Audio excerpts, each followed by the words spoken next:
And the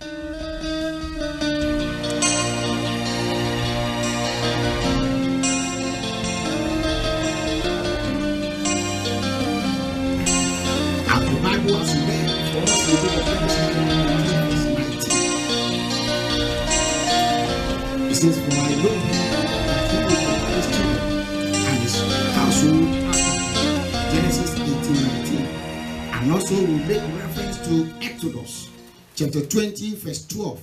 "Honor thy father and mother, that their days may be long upon the land which the Lord has given you." So today, no doubt, brethren, we are all doing what God says.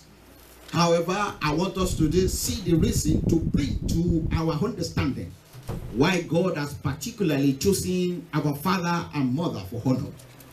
I am not surprised today if and why some fathers may be celebrated more than the others. It's because one has worked harder, the other is still learning bit by bit to know what God has called them. If you are a father here or aspiring father, I congratulate you. I congratulate you. Because today you will know who you are in Christ as a father. You will know why God has called you that name, Father. And you will be able to define and distinguish the responsibilities that come with fatherhood. And when you know your roles as father, you will be able to function very well at that level. So I strongly remind you that honors follows hours of labor. So no one is honored for doing nothing. And that was why the instruction in Genesis chapter 18 verse 19 we read came before the words of honor declaration in Exodus chapter 20 verse 12. God has given every man a job to do. Every man has got responsibilities. So what am I saying here? Fatherhood is a godly responsibility. I want you to note this fact. A father or daddy does not necessarily mean a biological father. It's going to be a bit of teaching today, but permit it as the Lord allows it. So there may arise the need for other fathers to come into our life as we develop in the journey of life. So when you say daddy or father, they're not necessarily your biological father. So in life, we may have spiritual fathers.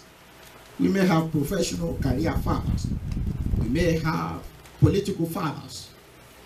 However, today we shall look at fathers in the family setting and their roles as God has called them. So who is a father? What comes to your mind when you hear the word father? A father is anyone who is heavenly ordained and sent to play landmark roles in another person's life. There's nothing like accidental father. Every father has been called to godly duties right before they were born.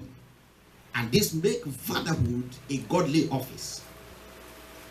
A father is someone who grows.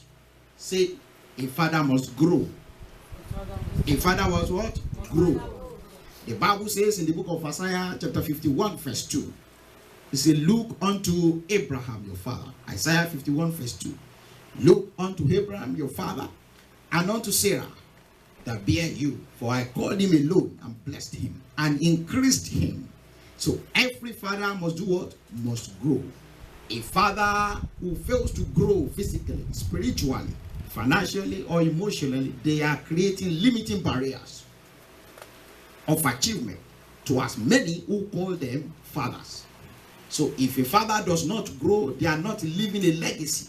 They are not leaving an example for people who are behind them to see a symbol, a sign of growth. Genesis 26 verse 24. And the Lord appeared unto him, that is Isaac. Genesis 26, 24. And the Lord appeared unto him, Isaac, the same night, and said, I am God of father, thy father, God of Abraham, thy father. Fear not, for I am with thee. Genesis 26, 24. Fear not, for I am with thee. That is spiritual increase. Every father must experience that. I am with thee, and I will bless thee. financial and all-round blessing. That is that one. Financial and all-round increase. And it says, and multiply their seed. That is matrimonial increase for my servant Abraham's sake. So every father must do what? Must increase, must grow. If you are a father and you realize you are on the same spot for ages, begin to question your fatherhood. God has called you to grow. Every father must do what? Grow. They must increase. A father is the eye that sleeps not when you are asleep or when you are alive. Fathers are designed to see beyond child view and perceptions.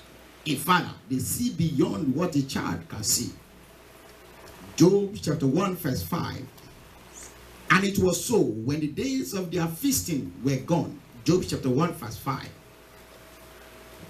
It was so when the days of their feasting were gone about, that Job sent and sanctified them, and rose up early in the morning, and offered burnt offering according to the number of them all.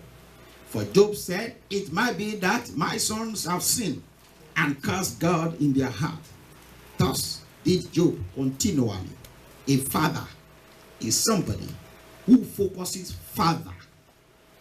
A father fasts when a child feasts. A father is the one that is fasting when the children are feasting around. A father is a teacher. You are the first teacher for every child.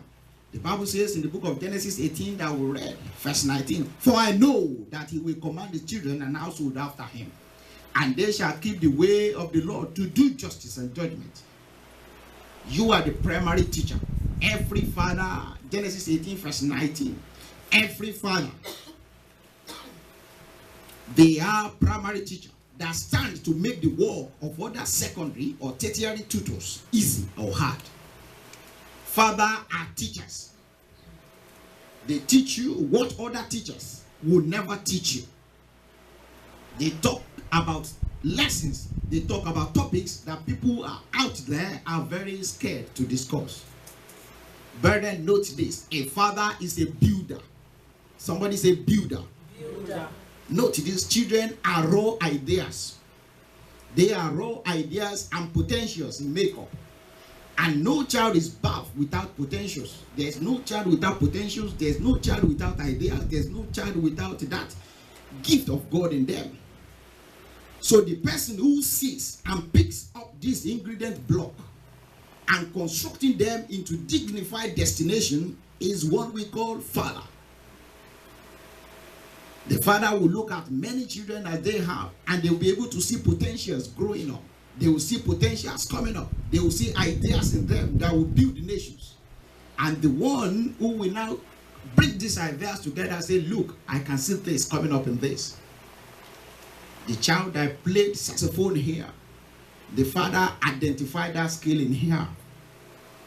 The mother sensitively discovered that in her too. And they work together that, look, this is gift coming out in this one. And they develop it. There are many children out there, like these ones, who had gifts out there, and their gifts are not identified. Their gifts are not discovered. Why? Because fathers in such positions are not playing their role. They are not recognizing those potentials. Hallelujah. Hallelujah. And Samuel, I will read 1 Samuel chapter 16 verse 11. 1 Samuel 16, 11. And Samuel said unto Jesse, are here all thy children? And he said, there remains yet the youngest, and behold, he keepeth the sheep. And Samuel said unto Jesse, send and fetch him, for we will not sit till he come here with us. What am I saying here? That was about David. The father knew, he saw the potential of leadership in David. And that was why to some people it will be like wickedness. They will interpret it as wickedness, leaving David in the bush. No. The father discovered the leadership skill in David. And that was why he was able to allow David to start somewhere in the bush with the sheep. He knew one day he will be leading the sheep. He will be leading the flock. He will be leading the men of God. So it wasn't a mistake. It wasn't an error. It wasn't an act of wickedness. But it was a father who discovered what any other person could not discover in David, and he started to put it in place. A father molds.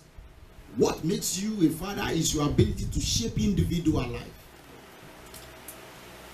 You shape individual life through relentless effort and lot of perseverance. Every child is different.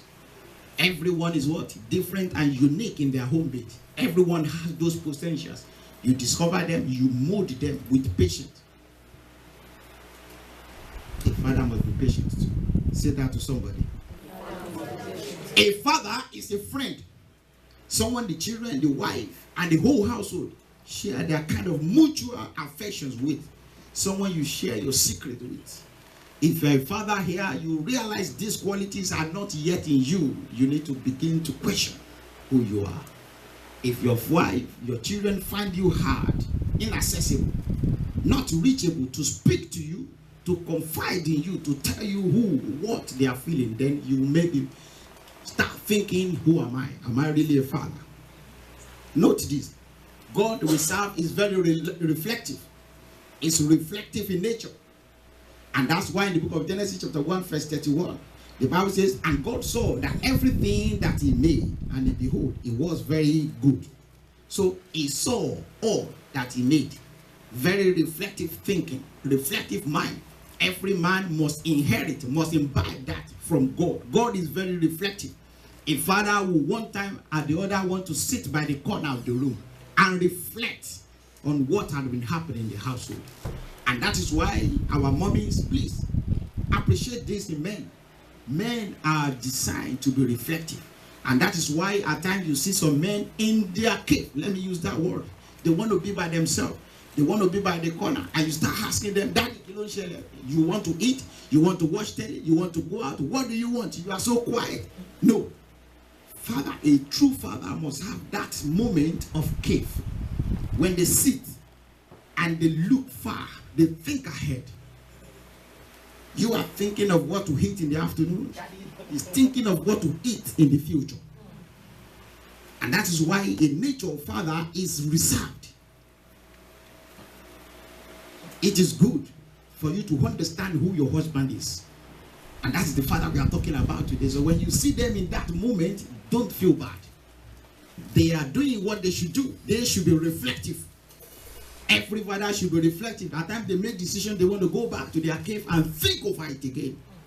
They are being what God has called them. Hallelujah. Hallelujah. A father is not only fond of you, but they fund your future. They see what you cannot see. And they start preparing for that future of yours. Just as God had foresight of Adam's need. In the book of Genesis chapter 2 verse 18. He knew Adam would not be able to excel without the motherhood support of Eve. Every father has that foresight. They must have it. It's you as a father have that foresight. Think ahead. A father is the head. And head must what? Must think ahead. Note this. Father is head. And every head must what? Think ahead. A father who fails to think ahead, they put the whole household far behind. When a father cannot think of the future, when the father cannot think of what the vision will be for the generation or the lineage of people around him, then they put people around them behind. Just as Abraham trusted God with his son Isaac, a father is a man who trusts God with all God has given him. They see themselves as a carer. They see themselves as an employee of God. An employee of God who trusts the vision of his employer. God the Father that is working. Even when things is not going right physically before people, they can still see. They can still see that something is about to happen. Brethren, a father is someone who believes in you when no one does not.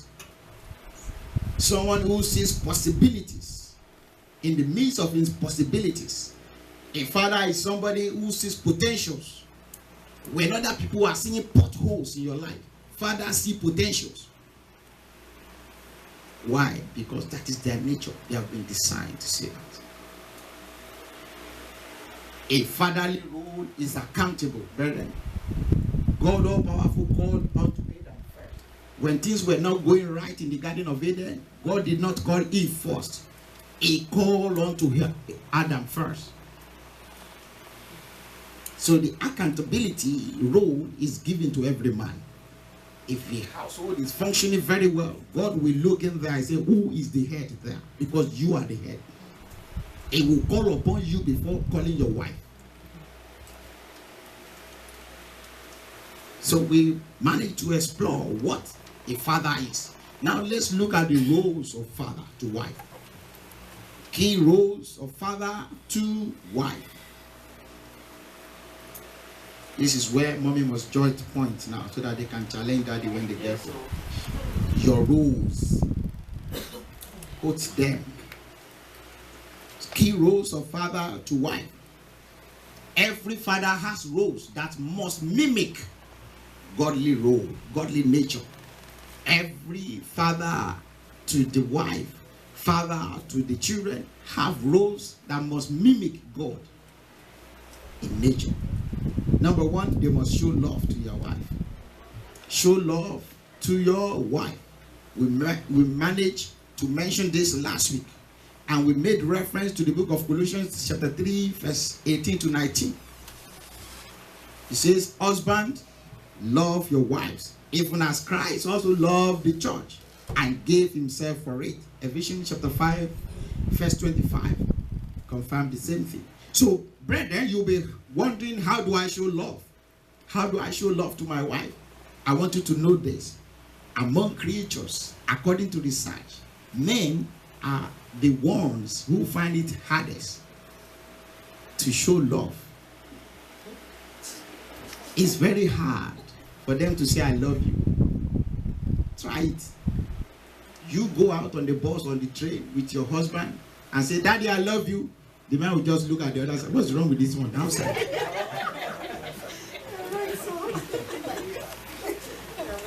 Even for the men, especially from African Caribbean, a man from African Caribbean will find it hard to hold their wife's hand outside. Have you tried to hold your husband's hand outside and be like, so you do anything? Can you not see? Why will you be holding my hand like this all the time? Can't you see by yourself? They find it hard to express love. Note it. This kind of lesson is good because it will allow you to know who a man is. When you know who a man is, you will know how to handle everyone you have in your house.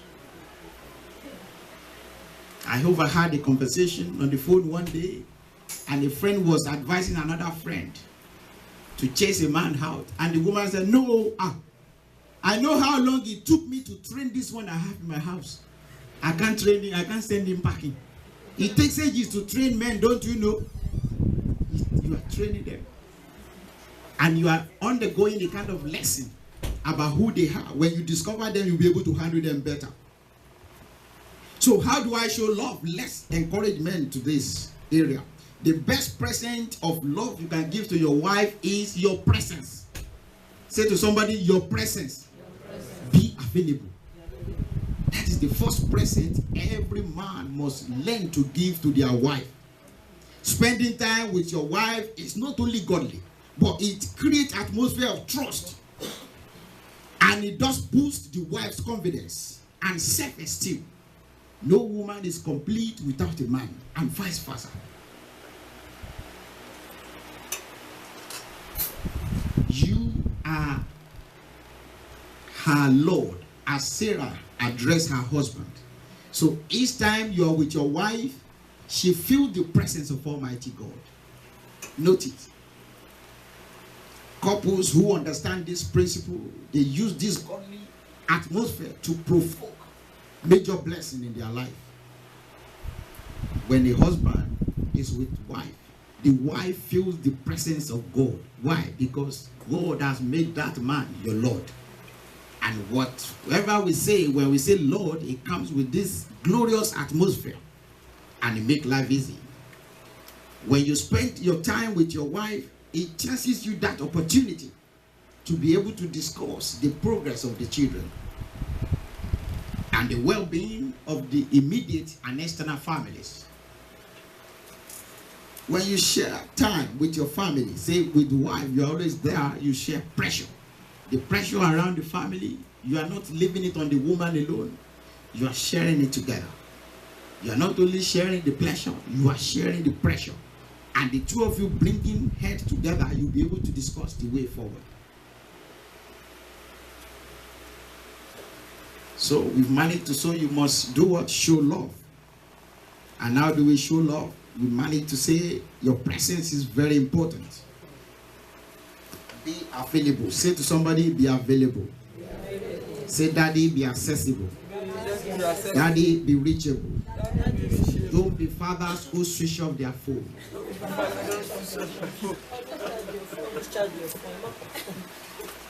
Don't be fathers who leave their phone at home. You've been calling daddy for 2 hours and you realize the phone is ringing under the pillow. Be accessible. Be reachable. Number 2, your wife is what you call her. Names do not only bring respect, ladies and gentlemen, it brings honor. You need to address her in readiness of what God's plan and purposes for you and your household. Every woman here, believe it or not, desire to be addressed as a lady.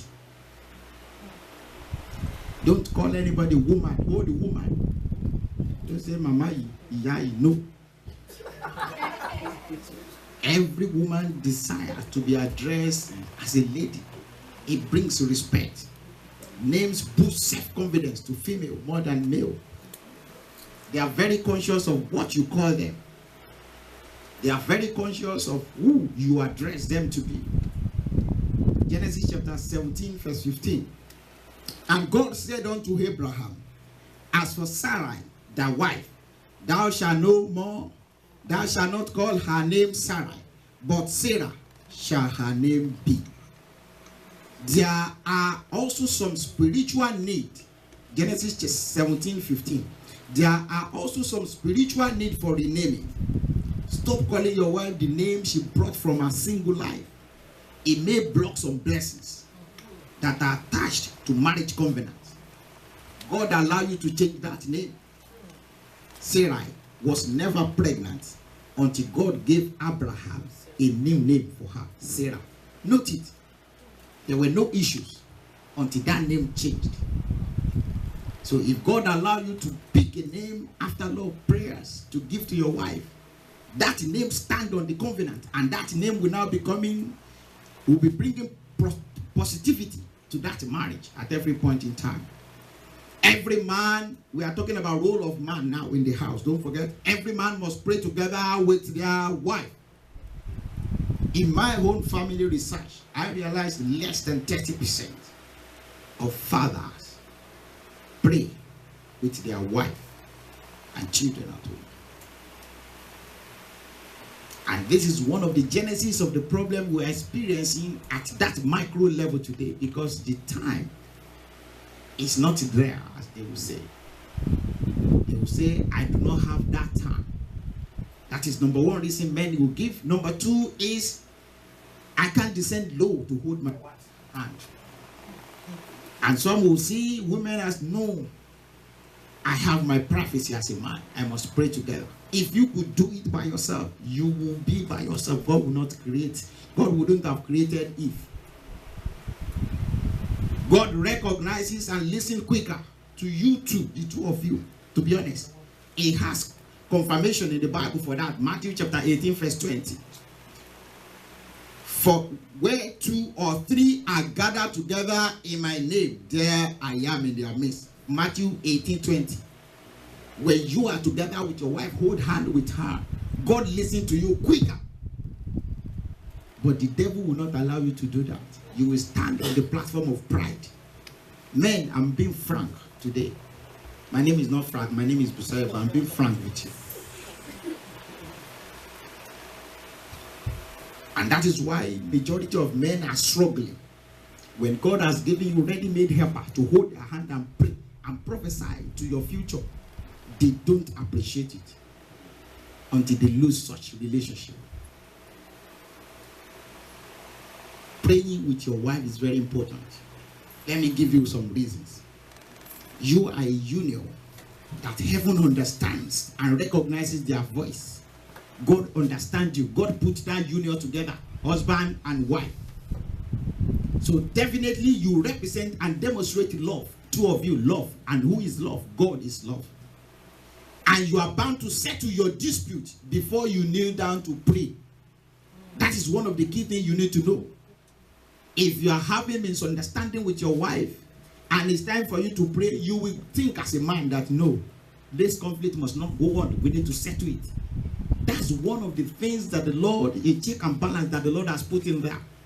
That before the moon, you will settle that fight. But because men want to carry over that fight, I will show this woman, I'm the head in this house. You carry over that fight the following day, the following week, the following month, and your blessings are going down the drain.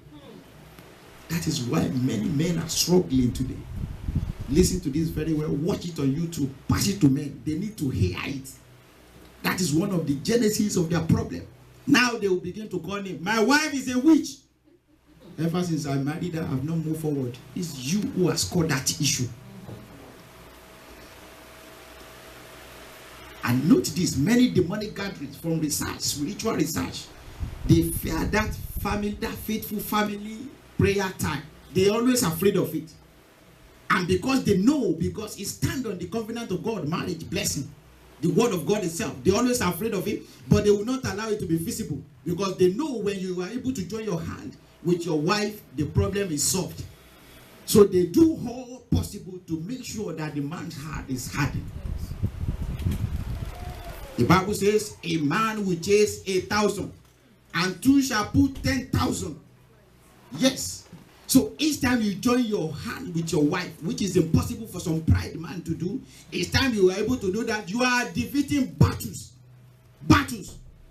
So if you take you 1 year to fight immigration problem by yourself, if you are able to be humble enough, join your hand with your wife, it is just 1 month battle.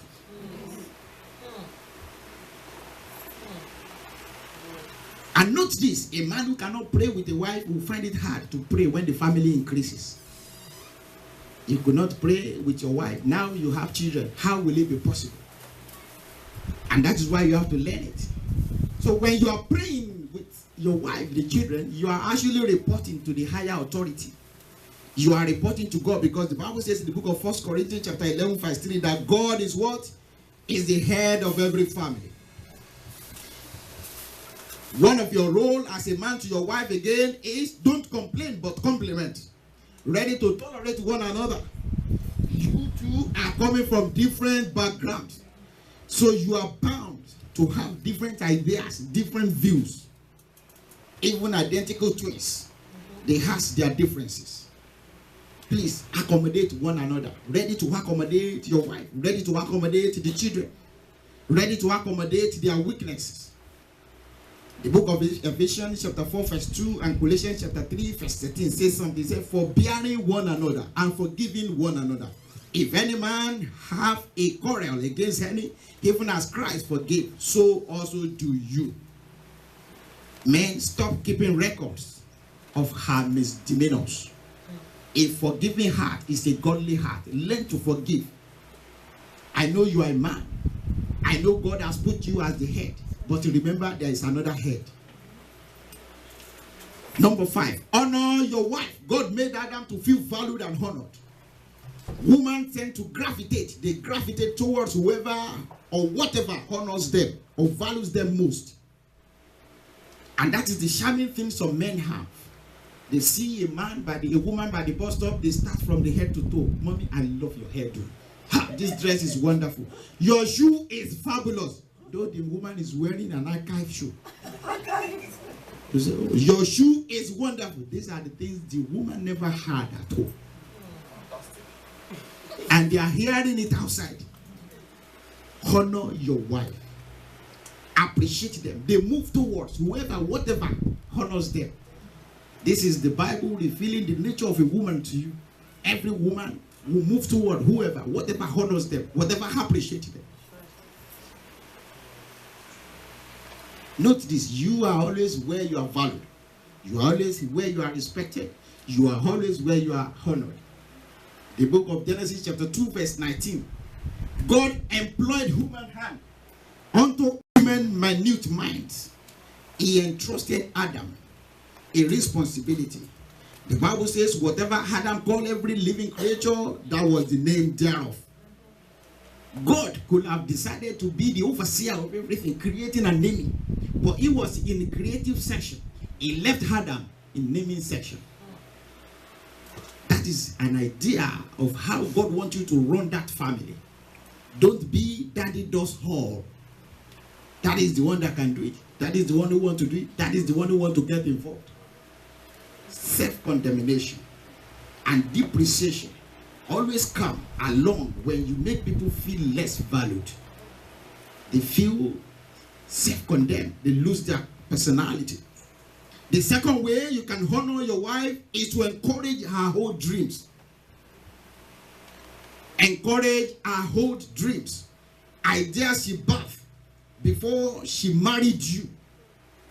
Some women, they have ideas. They have their own ideas before they married you. I want to travel all over the world. I want to have many children. I want to name my children this and that. I want to have these places. I want to have this shop. I want my husband to dress like this and like that. Although it's possible for some men. You give them shirt on the bed and they will take another and say,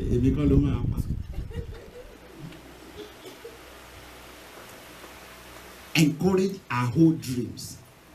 She wanted to be somebody. She had an idea, that woman. She had a vision as a woman before she met you. Don't kill those visions. Honor her visions.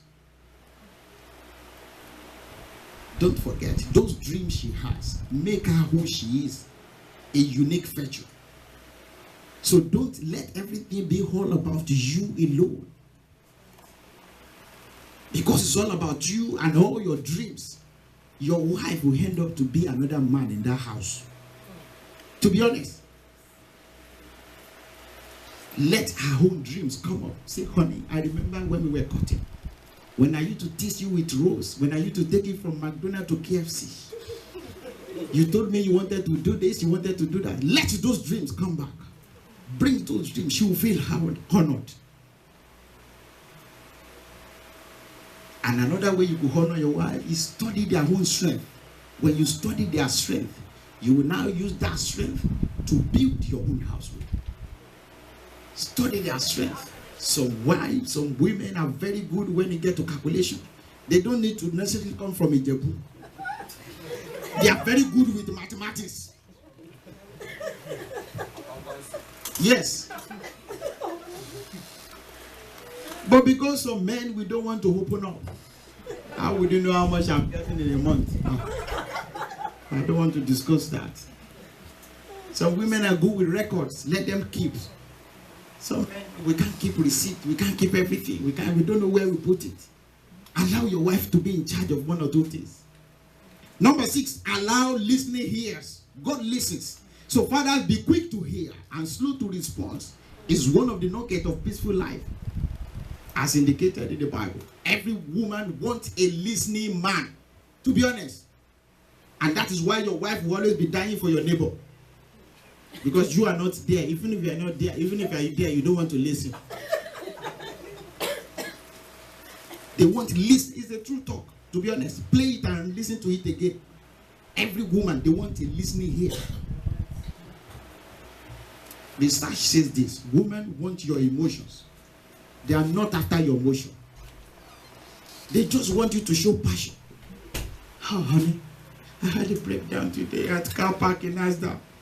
It took me 27 minutes to make phone call to AA. I called them, then the battery went out. 20. And the husband is like, and what? And what? And what? All the woman was waiting for was just, you just need to learn to make that sound like a cat.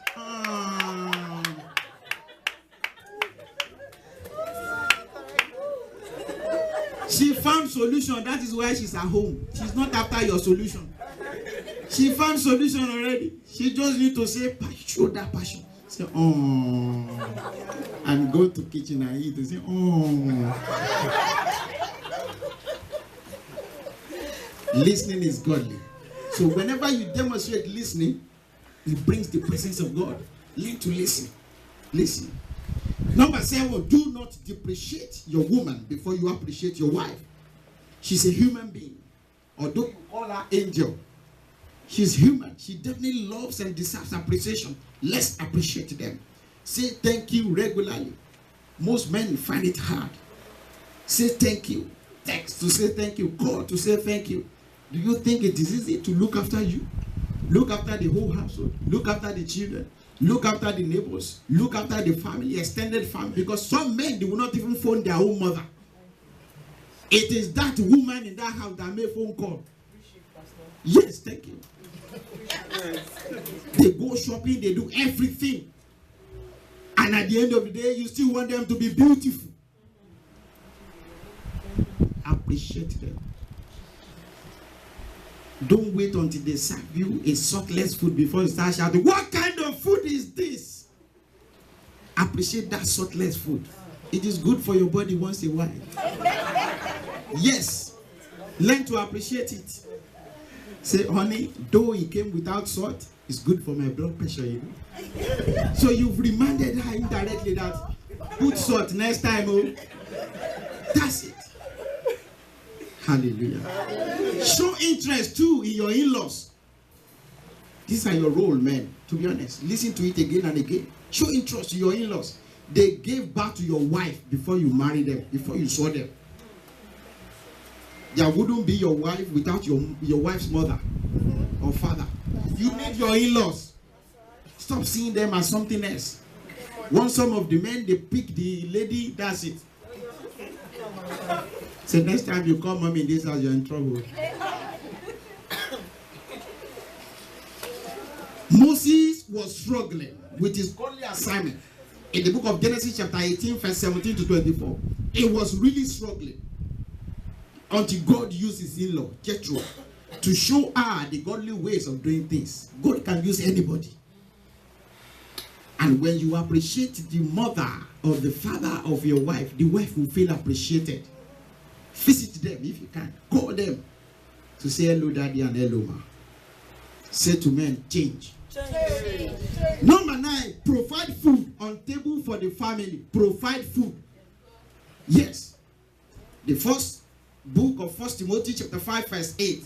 But if any man provide not for his own, 1 Timothy, I'll go back because of the women. They must note that first. 1 Timothy chapter 5 verse 8. You read it anytime your mind is running away from the responsibilities.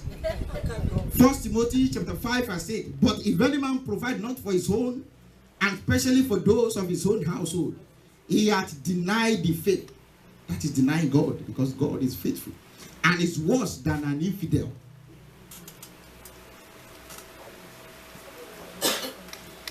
Stop sharing your financial responsibilities. Men, don't start it. Don't lose your headship. You'll be paying rent. You'll be paying charges.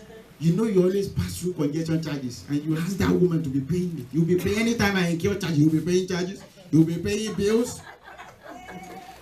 You know you always park your car at the wrong place.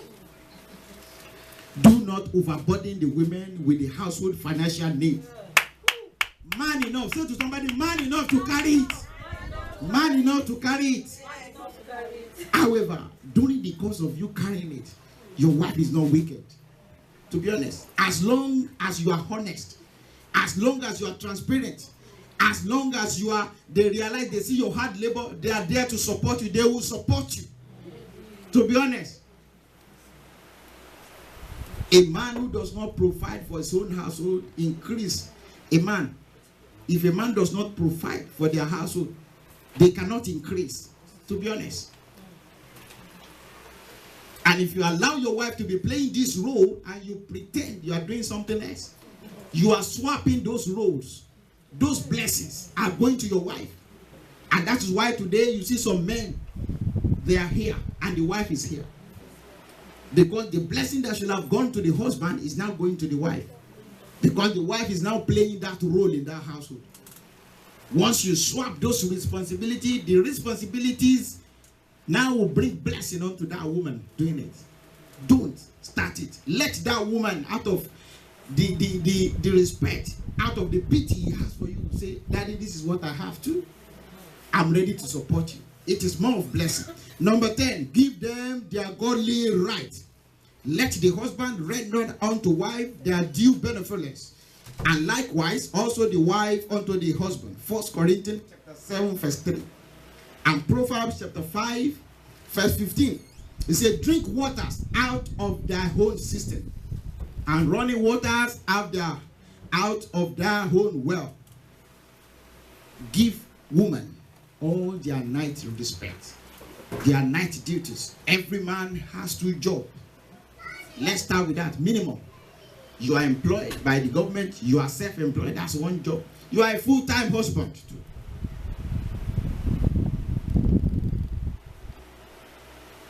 Don't deny a woman their sleep at night.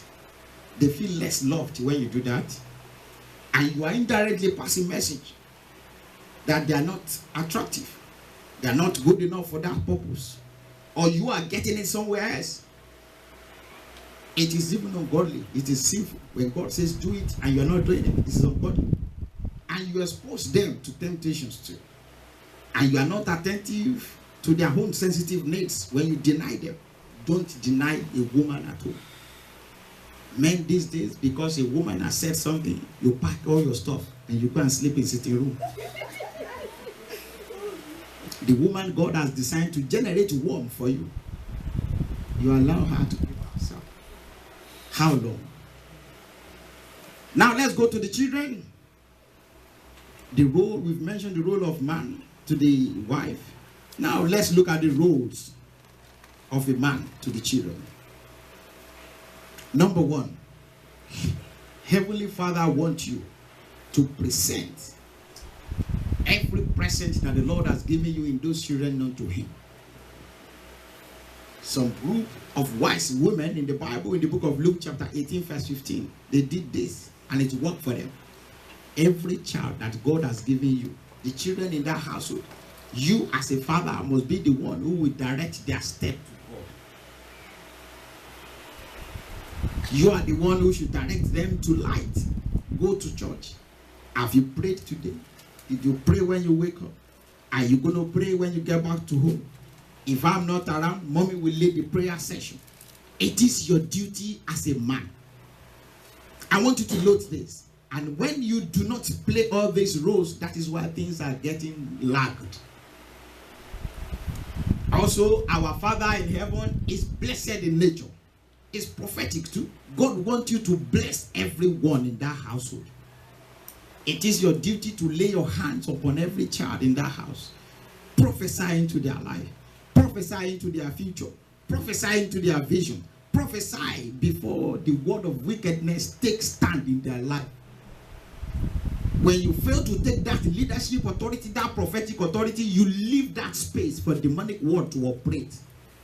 You are the one who's supposed to prophesy. And your prophecy will now be a kind of fascination that will guide against the demonic afflictions. God bless Abraham. Abraham blessed Isaac. Isaac blessed Jacob. Jacob blessed all the children, and he blessed Judah most. So every father in the house must bless every child. So fathers are also divinely obliged to have laid down command and instructions. As a father, you must have commands, you must have instructions in place. And it is only the assisted rules that the children can exercise. The book of Proverbs chapter 6 verse 20-23 confirms this. Every child you have, whoever calls you a father, those child, they need basic guidance that stand to root them onto solid foundation. Father, note this. You are the reference point for every child.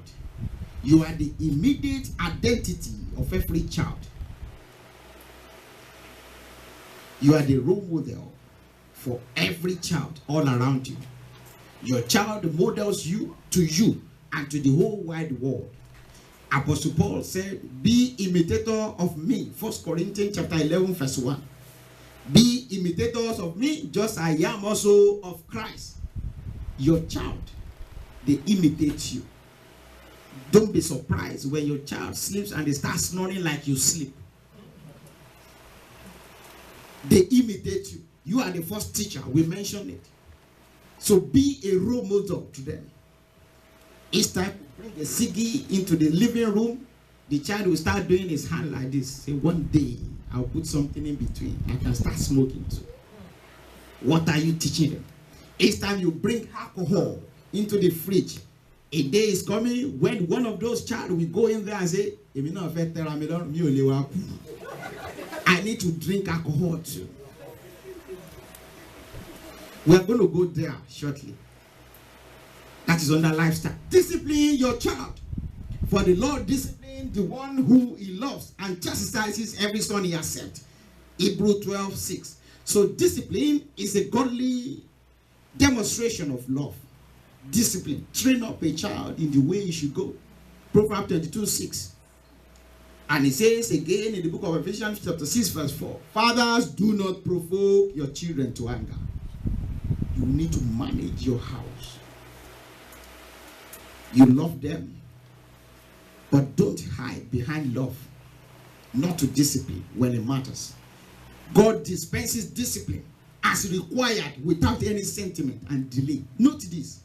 In the book of Genesis, in the Garden of Eden, when God needed to deal with Adam and Eve, God did not think about the love he had for them. Don't say, oh, I love that boy of mine. It's daddy's boy. He can't get it wrong. If you don't let him cry today, you will be the one that will cry tomorrow. Note it. God's love to humanity did not behold, did not be blindfold. He established judgment in Genesis chapter 3. Do not allow your love, as I said, for your children to delay or deny you of timely correction or discipline when it's needed. Immediately you withdraw discipline from the life of any child, you will make them prone to every form of contamination all around. Discipline is there. They expect you to do it. The children are expecting it. That's where they hide when you come. That's when they see you, they run to their room. They expect you to do it. Now you are not man enough to do it. You expect the woman to do it. And you say, woman, go and talk to that your child before I lose my temper. The temper you never have. What would you lose there? Address what you need to address, and the woman will address what they need to address. I've said it. What you need to address today, if you fail to address it, it will address you at public. Now you go out on the bus and the child is like, mommy, are you silly? You say, what? Keep quiet. It's too late on the bus, on the train. And after all, the poor child was just asking you a question. Mommy, are you silly? You just say no. Simple. Because you've allowed it that long. Brethren, do what you need to do. Note this carefully. Your child is an instrument in the judgment. It's an instrument of judgment in the hands of God as well. God will use whatever you do, whatever you are doing, whatever you plan to do, whatever you have done with that child to judge you. It's written in the book of 1 Samuel chapter 3 verse 13 to 14. It's always ready to make final and lasting judgment on you and your household based on what you make of every child in your custody regarding discipline. 1 Samuel chapter 3 verse 13 to 14. We are moving fast now because of time. For I have told him that I will judge his house forever for the iniquity which he knoweth. You know it as a father. Because his son made themselves vow, and he restrained them not. 1 Samuel chapter 3 verse 13 to 14. Therefore I have sworn, that is God speaking, unto the house of Eli, that the iniquities of Eli's house shall not be purged with sacrifice nor offering forever. Look at that. God is ready. If you fail to discipline those children and they are now being used against God, they are now being used as stumbling stone, God will judge you for that. And that's why fatherhood is a very, very strong position. That you need to know, number one, your roles, who you are, and you'll be able to function accordingly. Your lifestyles. Father, show me your child, and I will show you your future. At times you see some children, you will know who they are in terms of their parents. You will know who their parents are. You see a man, well dressed, gorgeous, designer this, designer that, designer teeth, and you see the child. Oh, for no Ronnie. They are not well kept. And you see the daddy gorgeously dressed, fluently speaking, winning souls in women's lives. I give you my number, yeah? And that is the children. You can see the child. Their child cannot even wear Asda or Tesco, whatever. Everything is daddy must look well, gorgeous. You don't want to age, but you are aging inside. You could choose, man, listen, frankly speaking, listen to the message again. You could choose any lifestyle you want as a man. But however, as soon as you become a father, your choice of lifestyle becomes very relevant to the upbringing of these children, and you will eventually become what those child will look up to, what they will be in life. Your lifestyle can bring blessing to these children, and it can bring curse onto these children. Noah, I will make an example from the Bible. Noah, in the book of Genesis chapter 10, 6, 20. Genesis chapter 10, from verse 6 to 20. Noah's sad lifestyle of drinking got worse one day, and he was so drunk, Noah. And he found himself lying down naked. In the book of Genesis chapter 9, verse 20. Canaan was the son of the cursed Ham, and his lineage, the Jebusite, the Amorite, they become the living evidence of the curse. Because Noah pronounced curse upon this poor boy who found him naked. He was drunk, their father. So choose a lifestyle that will make you not to regret. Father, I will beg you on this occasion. We all boast around. I have my own boy in the house.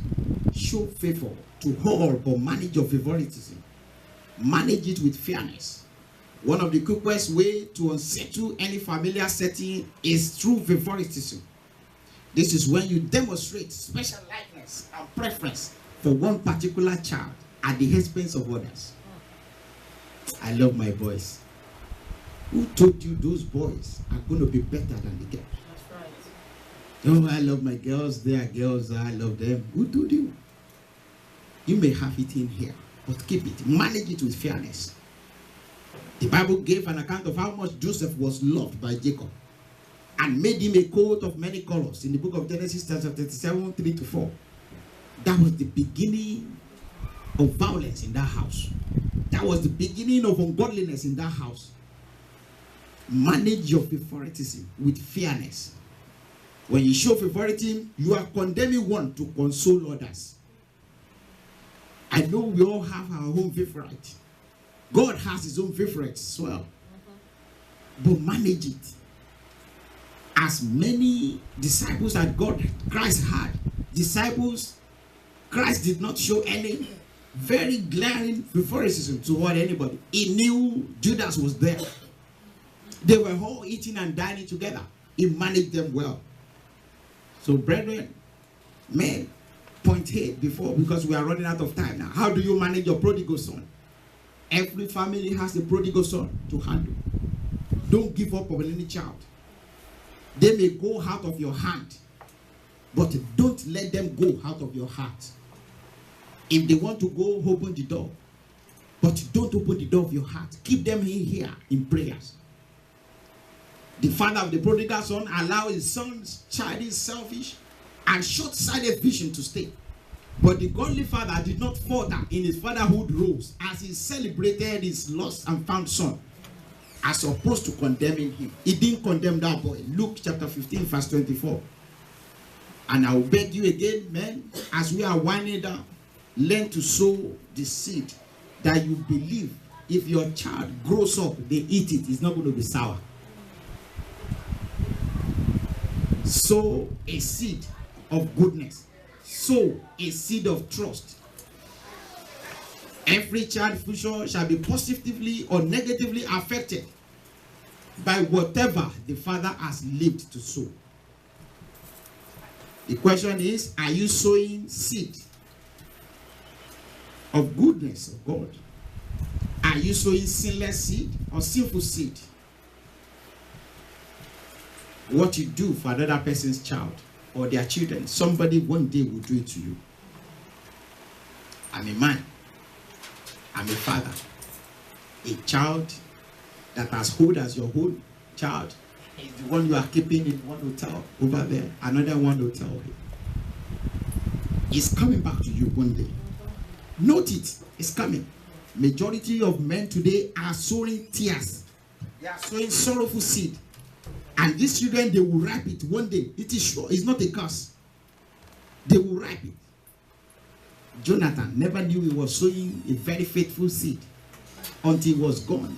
And Mephibosheth had to reap what he has, the father has sown.